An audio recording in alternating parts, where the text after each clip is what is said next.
ఈరోజు మరి వైసీపీ ఎలాగైతే ప్రవర్తిస్తుందంటే ఎన్నికల ముందు వై నాట్ 175 అంటూ 11 సీట్లకు పరిమితమయ్యి మరి ఈరోజు ఫేక్ ప్రచారాలకు పరిమితం అయిపోయారు. ఎందుకంటే పొద్దున లేచినప్పటి నుంచి రాత్రి పడుకునేంత వరకు సాక్షి న్యూస్లో ఒక ఫేక్ ప్రచారము మొదలవుతుందే తప్ప ఇంకేమీ లేదు. గత 5 సంవత్సరాలుగా సాక్షి న్యూస్ వేసి ప్రజలు, ఎందుకంటే పల్లెలలో వేరే ఛానల్ లేదు, ఒక్క సాక్షి న్యూసు సాక్షి పేపరు తప్ప, అది చూసి మీ కొంపను ముంచిందంటే ఆ సాక్షి న్యూస్ చూసినందుకే. మరి కుక్కతోక వంకర అని అంటారు. కుక్కతోక వంకర కన్నా మన జగన్మోహన్ రెడ్డి గారి తోక ఇంకా వంకరగా మారినట్టుంది.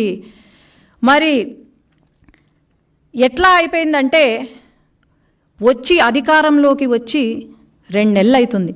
ఈ 2 నెలల్లోనే అన్నా క్యాంటీన్ మొదలుపెట్టాం.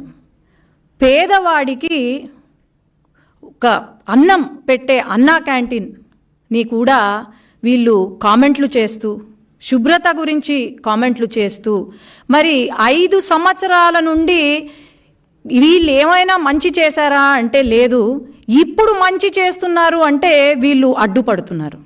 అలాగే టీటీడీ ఏదైతే ఉందో అది తెలంగాణ వాళ్ళకి ఇచ్చేసామని చెప్పి, తిరుపతి తెలంగాణ వాళ్ళకి ఇచ్చేసామని చెప్పి, లేదంటే ఇలా అమ్మకు వందనం కార్యక్రమము ఏదైతే ఉందో ఇంకా మనం రివ్యూకి కూడా రాలేదు, రివ్యూ చేస్తున్నాము, ఇప్పుడు మీటింగ్ అందుకే జరుగుతుంది. అప్పుడే సాక్షి న్యూస్లో మరి భారతిరెడ్డి గారు ఉన్నారు.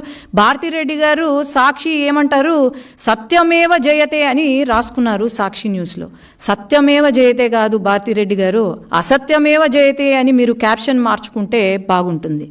ఈరోజు సాక్షి న్యూస్ ఓపెన్ చేస్తే మనకు కనిపించేది క్యాబినెట్ మీటింగ్ ఏదైతే ఉందో టీడీపీ ఆల్రెడీ ఇది చూడండి, 16వ తేదీ ప్రతి ఒక్కరికి ఈ నోటీస్ సర్క్యులేట్ అయింది.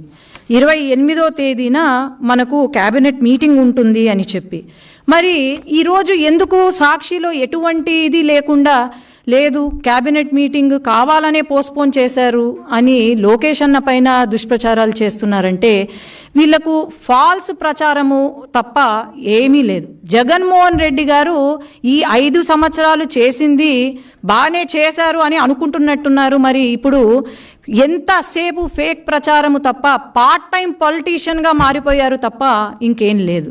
కాబట్టి ప్రతి ఒక్కరికి తెలుసు, ప్రజలకు ప్రతి ఒక్కరికి తెలుసు, ఈ 5 సంవత్సరాల కాలం మీరు ఎలా పాలన చేశారు అనేది తెలుసు. ఈ 5 సంవత్సరాల్లో ఎంతమందికి ఉద్యోగాలు ఇచ్చారు, లేకపోతే ఎంతమందిని ఆదుకున్నారో తెలుసు. కాబట్టి అనవసరంగా దుష్ప్రచారాలు చేసి మళ్ళీ 11 సీట్లకు కూడా కాకుండా పార్టీయే లేకుండా పుట్టగతులు లేకుండా అయితే మీరు చేసుకోవద్దండి అని నా మనవి.